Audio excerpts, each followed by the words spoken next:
परिणाम उसका बड़ा मंगल होगा।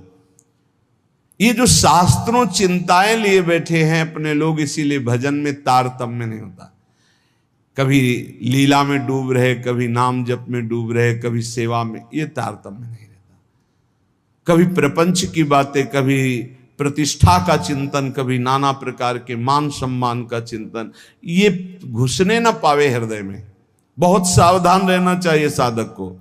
ऐसी बातें देखो मत, ऐसी बातें सुनो मत जिससे तुम्हारा हृदय उद्विग्न होकर प्रभु का चिंतन छोड़ दे।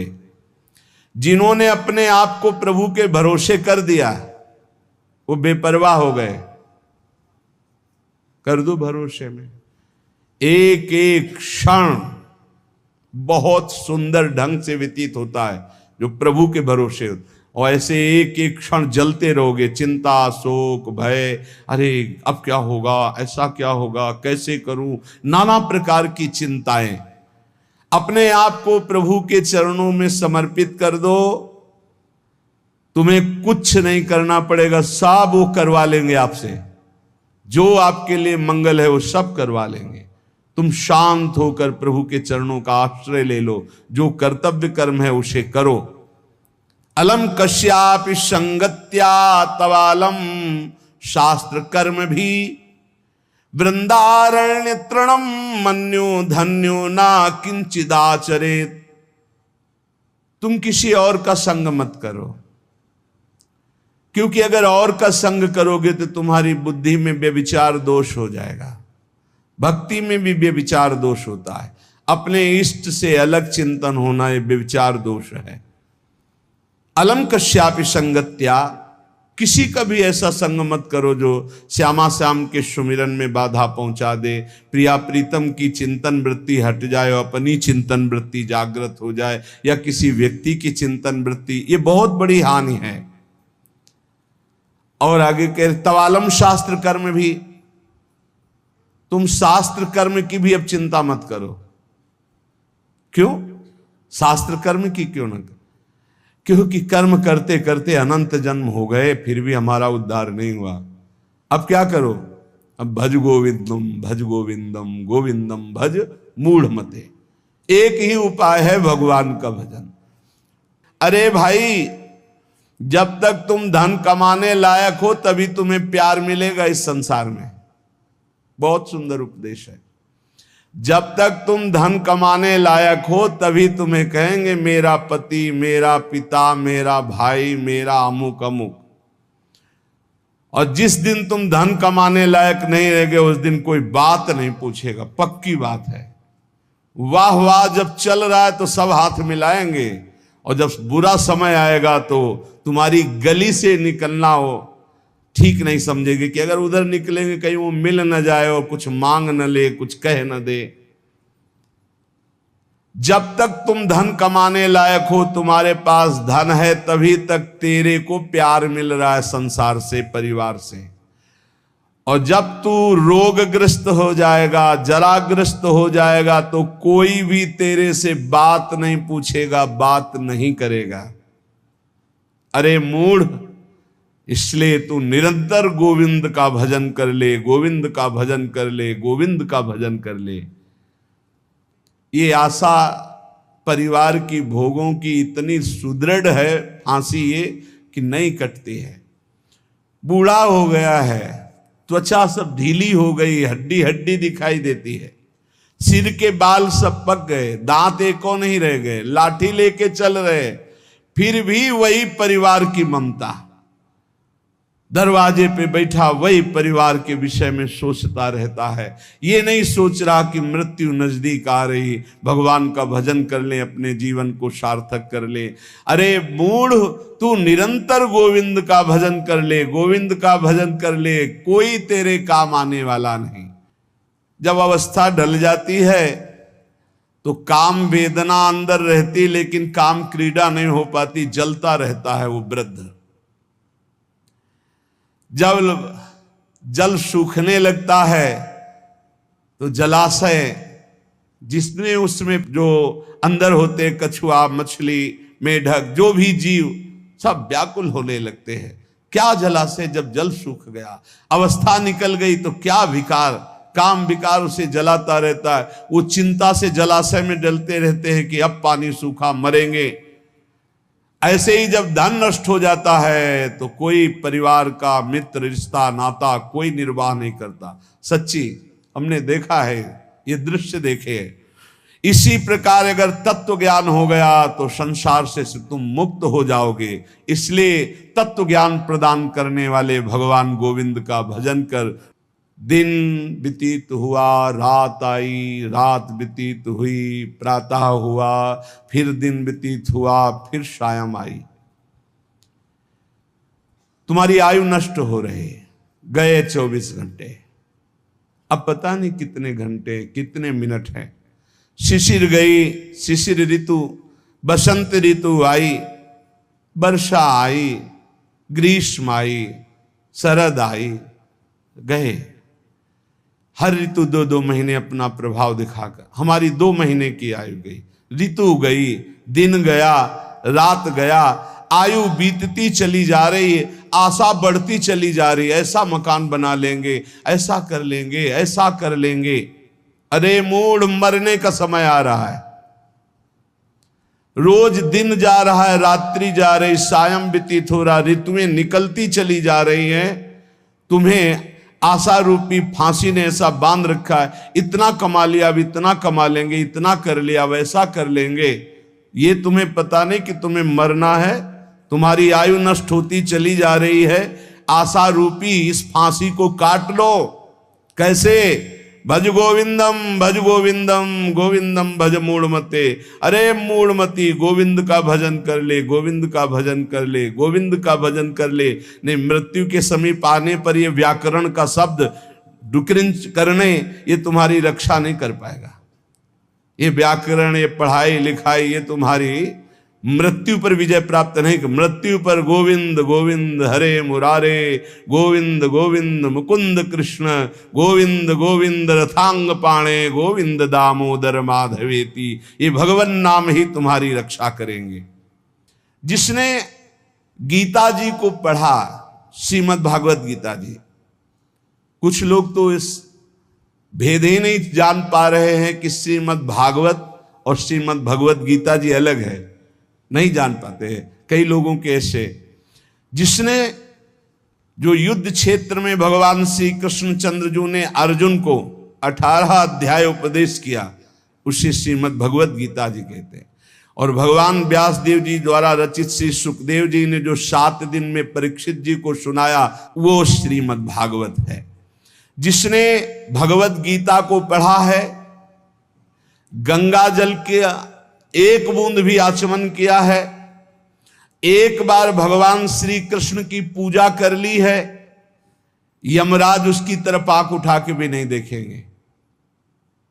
एक बार भगवत गीता पढ़ा, एक बार गंगा जल का आचमन किया, एक बार भगवान श्री कृष्ण की अर्चना वंदना कर ली, तो यमराज कभी उसकी तरफ नहीं देखेंगे।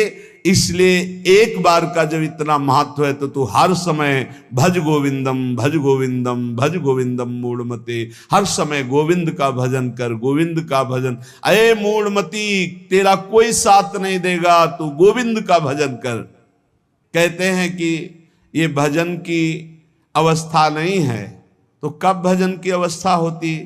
बाल्यावस्था खेल कूद में चली गई, जवानी स्त्री में आसक्त भोग में चली गई, वृद्धावस्था रुपया पैसा नाती पनातीन की चिंता में चली गई, तो परब्रह्म परमात्मा का भजन करने की कौन सी अवस्था है?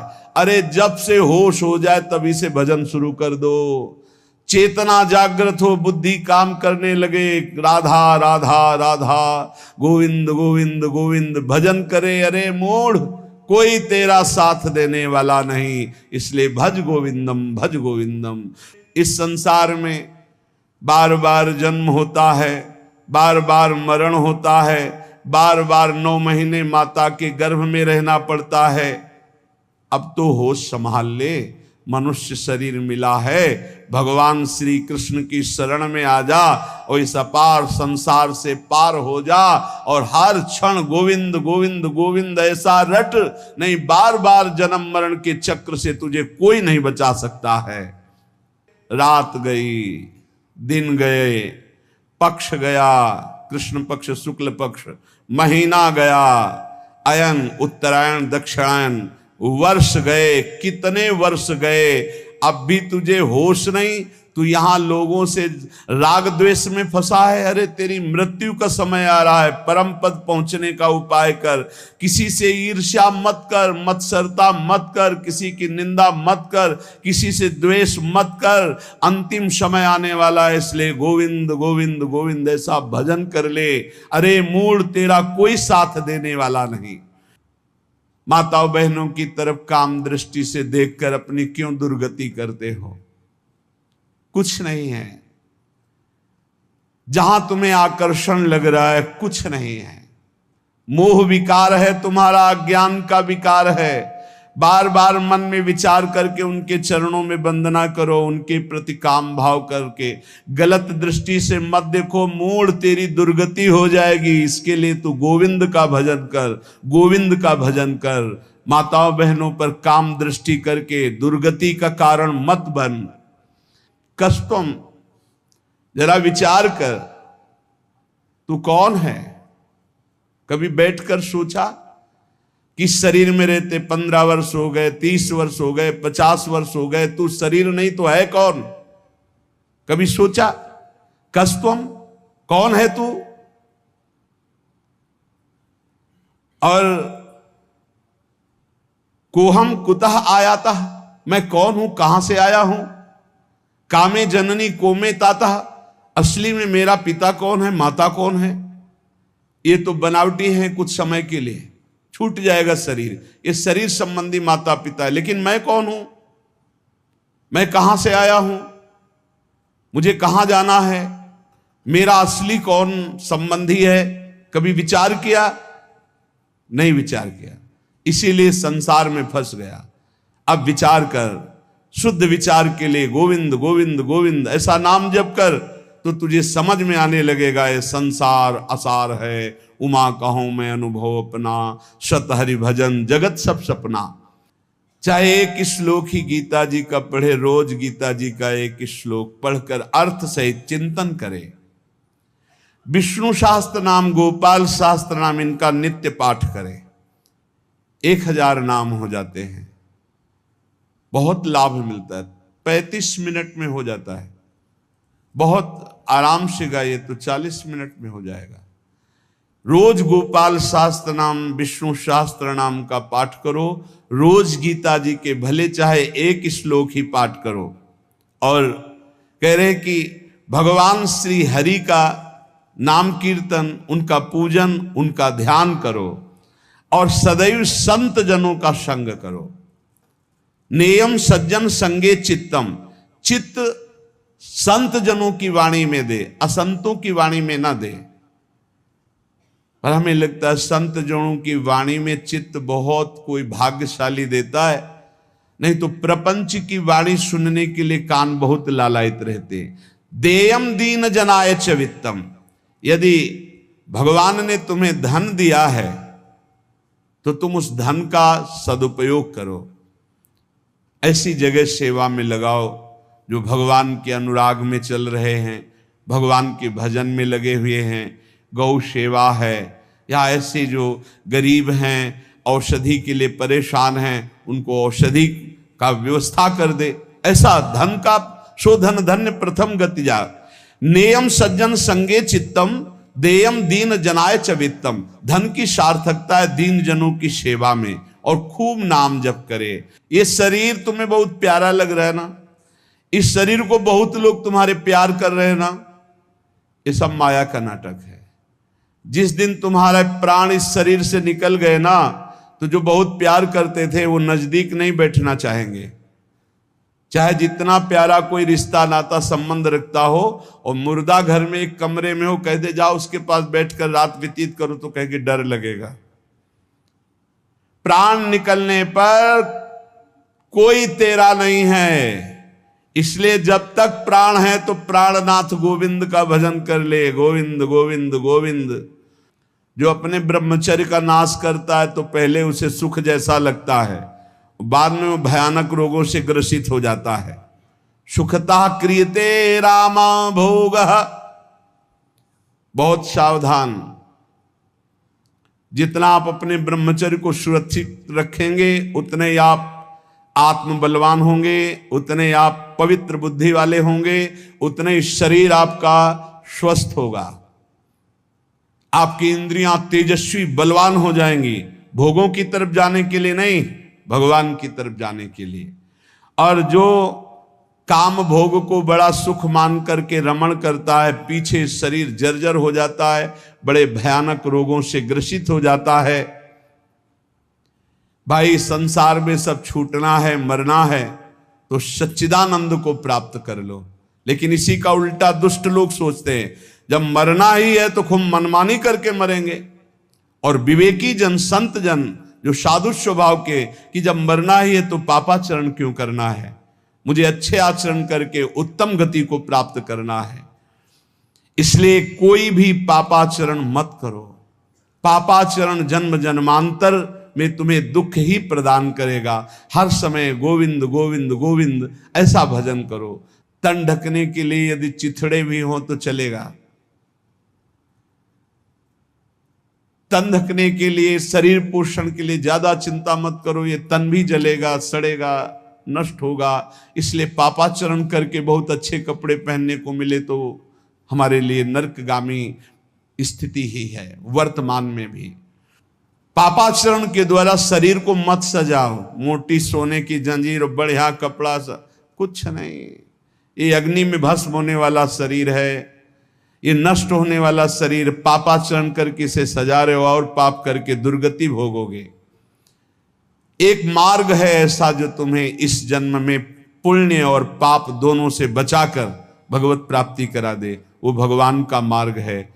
न मैं हूं, न तू है, न ये संसार है, एकमात्र भगवान है। इसलिए भगवान की शरण में हो जा और गोविंद गोविंद गोविंद ऐसा भजन कर। चाहे गंगा सागर चले जाओ, चाहे बड़े बड़े उपवास कर लो, चाहे बड़े बड़े दान कर लो, जब तक भजन नहीं करोगे तब तक ज्ञान नहीं होगा। क्या ज्ञान? ये संसार में एकमात्र वासुदेव हैं। बहु नाम जन्मनावंते ज्ञानवान माम प्रपद्यते वासुदेवा सर्वमित सा महात्मा सुदुर्लभा। एकमात्र भगवान सर्वत्र है। ये अनुभूति जब तक नहीं होगी तब तक संसार चक्र में तुम्हें बार बार आना पड़ेगा। तो ये ज्ञान कैसे होगा? बोले निरंतर नाम जप करने से। चाहे गंगा सागर दौड़ आओ, चाहे बड़े बड़े उपवास कर लो, चाहे खूब दान कर लो, जब तक भजन नहीं करोगे तब तक शुद्ध ज्ञान नहीं होगा।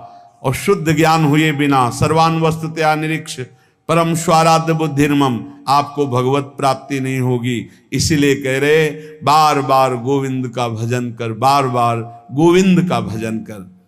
श्रीपाद प्रबोधानंद जी इसीलिए कह रहे अलम कश्यापि संगत्या तबालम शास्त्र कर्म भी। जीव भगवान से विमुख होकर संसार को सत्य मानकर इंद्रियों के द्वारा भोगे जाने वाले विषयों में सुख बुद्धि करके, धन मान प्रतिष्ठा कीर्ति इनमें सुख बुद्धि करके वो भगवान से विमुख हो गया है। वो अज्ञान में ही अपने को सुखी मानता है।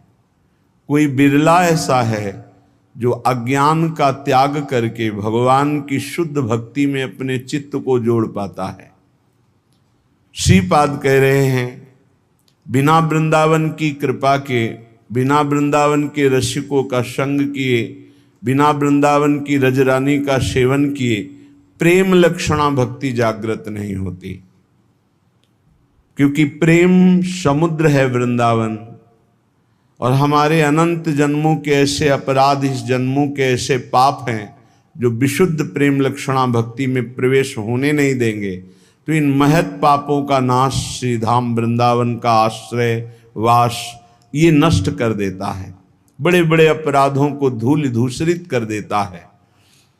श्रीपाद कह रहे हैं संतु विधर्मा सतसः सद्धर्मायांतु सर्वे स्तम यदि वृंदावन मंगी कुरुते मम का तदा चिंता। यदि श्री जी की कृपा से वृंदावन ने मुझे स्वीकार कर लिया, कैसे हम जाने कि हमें वृंदावन ने स्वीकार कर लिया? जब हमारे हृदय में एक आश्रय जागृत हो जाए कि हमसे साधन तो भले उस कोटि का नहीं बनता, पर वृंदावन धाम की कृपा है। वृंदावन की कृपा से वृंदावन के अतिशय लाडिले युगल सरकार हमको इसी जन्म में प्राप्त हो जाएंगे। वृंदावन हमारा प्राण है, जीवन है। भले हम अखंड वास नहीं कर पाते, पर वृंदावन ही हमारा सर्वस्व है। संत विधर्मा सतसहा बहुत गूढ़ विषय है। कह रहे हैं हजारों हजारों अधर्म हो गए हों तो भी तुम्हें प्रियालाल की प्राप्ति हो जाएगी। विश्वास करो, ये धाम बहुत पावन करने वाला है। पवित्रता का मूर्तिमान स्वरूप गंगा जी, वहां भी अवगाहन हुआ है, तीर्थों का भी अवगाहन हुआ है और पवित्र क्षेत्रों का भी अवगाहन हुआ है। पर श्री धाम वृंदावन अमोघ है। जब तक आपका हृदय पावन नहीं है तो आप इसका अनुभव नहीं कर सकते हैं। लेकिन आप किसी भी तरह से वृंदावन के प्रति श्रद्धा कर लीजिए, विश्वास कर लीजिए, तो आपको अनुभव में आएगा। जिसे वृंदावन रूपी महामहिम धाम का अवगाहन करने को मिला, फिर उसकी इच्छा किसी और तीर्थ या और महत स्थानों की तरफ नहीं जा सकती। अगर जा रही है तो अभी अवगाहन नहीं हुआ। पाए रतन चीन्हो नहीं, करते दीन्हो डार, ये माया श्री कृष्ण की मोहे सब संसार। अगर वृंदावन मिला, महामहिम वृंदावन ने कृपा करके अपने में आश्रय दिया या वास दिया, और आप उसे छोड़कर अन्य किसी तीर्थ में पावन होने की इच्छा रखते हैं, तो रतन को नहीं पहचान पाए इसलिए फेंक दिया और कांच को उठा लिया। पाए रतन चीन्हो नहीं, दीन्हो करते डार, हाथ से छोड़ दिया। धाम के वास मात्र से श्रीपाद कह रहे हैं कुरते मम का तदा चिंता। अब मुझे कोई चिंता नहीं, भगवत प्राप्ति पक्की। हमारा मन नहीं लगता, हमारा मन विकारी है, ऐसा ये सब नष्ट हो जाएगा। कृपा एक बहुत बड़ा प्रवाह है। जीव सरिता सावन जल उमगत सन्मुख सिंधु सिधारे, कोई रोक ले। जब सावन में अच्छी वर्षा होती और बाढ़ आती है तो सीधे समुद्र की तरफ उफनती हुई यमुना जी या गंगा जी जा रही, कोई रोक के दिखाए। ऐसे ही जब कृपा का उफान होता है तो कैसा भी पातकी जीव क्यों न हो, वो परम पद को प्राप्त कर लेता है। और कह रहे सतसा सद्धर्मायांतु, यदि सैकड़ों प्रकार के तुमने सद्धर्मों को लुप्त कर दिया, बड़े आदेशों का खंडन किया, शास्त्र आज्ञा का खंडन किया, संतों की अवहेलना कर दी, वैष्णवों का अपराध कर दिया, तो भी डरो मत, सीधा वृंदावन आ जाओ। वृंदावन का रज का सेवन, ठाकुर जी के दर्शन, चरणामृत का पान, वृंदावन की परिक्रमा, यमुना के किनारे बैठकर नाम कीर्तन, इस सब पापों को नष्ट कर देगा। पर उसमें एक नियम लेना होगा कि आगे से हमारे द्वारा पाप नहीं होंगे। यदि ऐसा नियम नहीं लोगे तो बार बार फिर वो प्रायश्चित नहीं माना जाता, फिर उसको भोगना पड़ता है। प्रायश्चित तब माना जाता है कि आज तक हुआ, आज के बाद मैं नहीं करूंगा, और पक्का नियम ले ले। फिर कोई व्यवस्था में त्रुटि हो जाती है तो भगवान जानते हैं कि उनकी प्रबल माया है, फिर क्षमा कर देते हैं। आशा व्याधादि वृंदा विपिने वासाय यत्नो धाई, यदि मंद धीर वर्हिष्याम वृंदा विपिनम कृपालु पालये तदपि। यदि तुम्हारे हृदय में कहीं ये आशा जग जाए, भले वास ना हो कि मुझे वृंदावन वास करना है और अंतिम वृंदावन में व्यतीत करना है, ये आशा भले आप कभी वास न कर पाए, ये हृदय से सच्चाई से हृदय से आशा जग जाए कि भगवान क्या कभी हम पर ऐसी कृपा होगी कि मैं सर्वस्व अपना वृंदावन मानकर आजीवन वृंदावन वास करूंगा, और उसके लिए वो चेष्टारत भी है, वासाय यत्नोधाई, प्रयास भी करता है, पर वो वृंदावन वास नहीं कर पाता, तो उसे वृंदावन वास का ही फल मिलेगा। ये है देखो चमत्कार आश्रय का। उसने मन में ठान लिया मैं वृंदावन वास करूंगा, चेष्टा भी करता है पर असफल हो गया, वृंदावन वास नहीं कर पाया, तो वृंदावन वास के ही फल का उसको अनुभव होगा। जो एक वृंदावन वासी को फल प्राप्त होता है वो उसको प्राप्त होगा। विश्वास करो, जो यत्नशील है, वृंदावन वास की आशा रखता है, भगवान नाम जप करता है, वो सीधे भगवत धाम जाएगा, शरीर छोड़कर, कहीं कोई भी हो, संशय करने की जरूरत नहीं। ये बड़े भाग्य से आता है। और यदि तुम्हें अखंड वृंदावन वास मिल गया, यदि मंदधीर वर ही श्याम वृंदा विपिनम कृपालु पाले तदपि, तो तुम ये चिंता मत करो कि तुम्हारा पालन पोषण कैसे होगा, सीधा वृंदावन करेगा। तुम्हें अपने पालन पोषण के लिए बाहर जाने की जरूरत नहीं, सीधा वृंदावन अपने आप पालन पोषण करेगा। विश्वास करो। इस श्लोक में दो बातें इसमें बताई गई। पहला ये कि यदि आप ऐसी आशा सत्संग सुनकर धारण कर लिए कि क्या कभी मुझे अखंड वृंदावन वास मिलेगा, और आप प्रयत्नशील भी हैं और वृंदावन वास नहीं हो पाता, तो आपको वृंदावन वास का ही फल मिलेगा। दूसरा, यदि आप वृंदावन वासी हैं, आपको वृंदावन वास मिल गया है, तो किसी भी व्यवस्था के लिए बाहर कदम मत रखो, धोखा हो जाएगा। आपका पालन पोषण समर्थ वृंदावन है, पक्का विश्वास कीजिए। ये अनुभव की बात कह रहे हैं। पालन पोषण ऐसे करता है अनंत माताओं जैसा। जैसे अनंत माताएं हों तो उस एक पुत्र को कभी कोई चिंता ही नहीं करनी पड़ेगी, क्योंकि अनंत माताएं उसके लिए चिंता करती। ऐसे वृंदावन सर्वस्व सुख प्रदान कर देता है। जब तक हमारी अंदर से सही शरणागति वृंदावन के प्रति नहीं होती, तभी तक भटकना है, चिंता है, शोक है। नहीं तो आप निश्चिंत बेपरवाह हो जाइए, ये धाम अपने प्रताप से आपका परम कल्याण, परम मंगल कर देगा। आनंद पर सीमा सीमा च सौभाग्य रस सारस्य, हरि मधुरिमांत्य सीमा वृंदावन मेव सेव्य गुण सीमा। आनंद की सीमा है वृंदावन। ये आनंद क्यों नहीं मिलता? परमार्थ में चलने वाले प्रपंच में क्यों फंस जाते हैं? निंदा, स्तुति, लड़ाई झगड़ा, बड़ा छोटा, ये सब प्रपंच है। जैसी थरिवंश प्रपंच बंच सब ये काल व्याल को खायो, ये सब प्रपंच है। क्यों फंस जाते हैं? क्योंकि प्रभु की प्रियता किसी और कोई प्रीता जागृत हो जाती है। प्रपंच जब हृदय में घुस जाता है तो ये वायरस की तरह हृदय को ऐसे पकड़ लेता है कि आनंद नहीं है।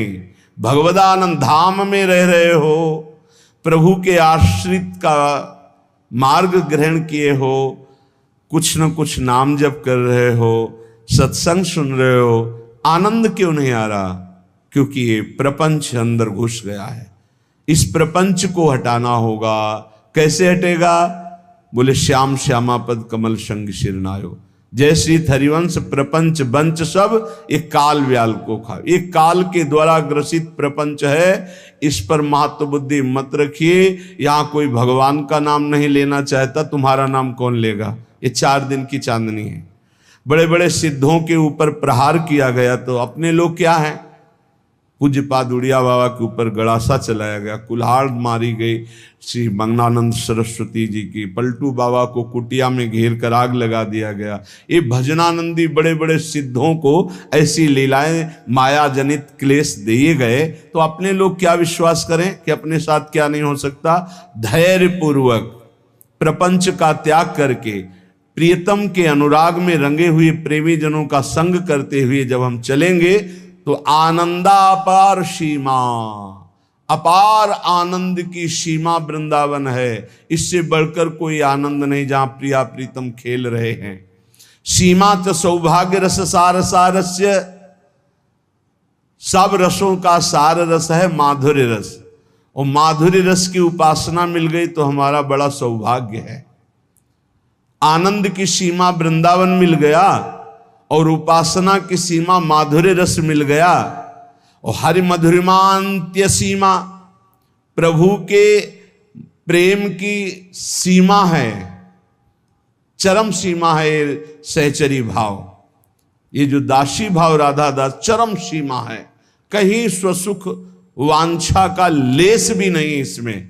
प्रिया प्रीतम मंद मंद मुस्कुराते ही एक तरफ खेल रहे हैं तो सहचरियां देख रही अपनी कुंज रंध्रों से दृष्टि से निहाल हो रही, आशीष दे रही। उनको ये नहीं कि मेरी तरफ देखे, परस्पर देख अनसन पर भुज दिए बिलोकत इंदु बदन बिबियो। कभी झूलन लीला में झूला झूल रहे, दोनों पुलक रहे हैं। दयशीष हरिवंश प्रशंसत करी अंचल की छोड़। ये चरम हरि मधुरिमा अत्यंत सीमा, अत्यंत हरि मधुरिमा की सीमा है। वृंदावन में